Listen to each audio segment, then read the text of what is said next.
In life, we take things for granted. We don't realize how lucky we are to have the little things until they are gone in the blink of an eye. Cancer is something that puts your life in check. I've been close with two people who know this firsthand, my friend Brad and my grandma Marilyn.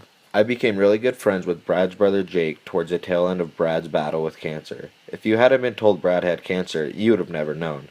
He's full of life while having a carefree attitude. He's strong-willed yet caring.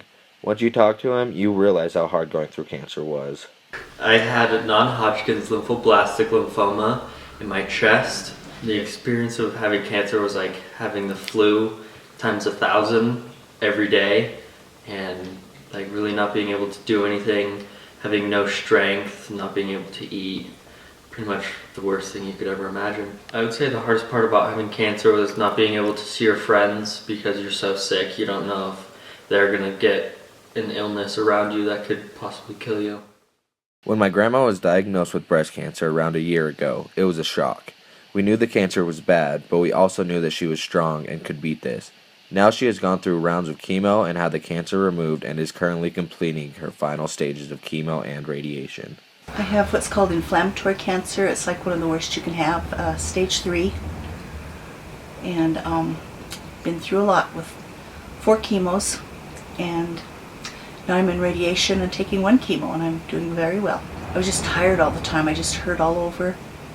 I love getting in bed at night because I could go to sleep and I wouldn't have to think about it. When I'd wake up in the morning, I'd be happy, and all of a sudden I'd realize I had cancer, and it was scary. Brad and my grandma were both strong physically and mentally, but both shared the same struggle, losing their hair. Wigs suck. They're horrible. That's why I'm like this. I've been growing out my hair for just over 3 years. I just decided to grow out my hair because I didn't have hair for 2 years, not by choice. So now by choice, I want the longest hair possible. After Brad beat his cancer, he began to grow out his hair to donate. About a year and a half ago, he convinced me to grow my hair out as well. Then, when my grandma was diagnosed, I was really inspired to keep growing my hair to at least 15 inches long so I can donate it as well. Brad and my grandma truly inspired me, and I hope that I am inspiring other people to help battle cancer any way they can. Because when a storm comes, the sun always finds its way back, and we slow down and begin to appreciate the little things again.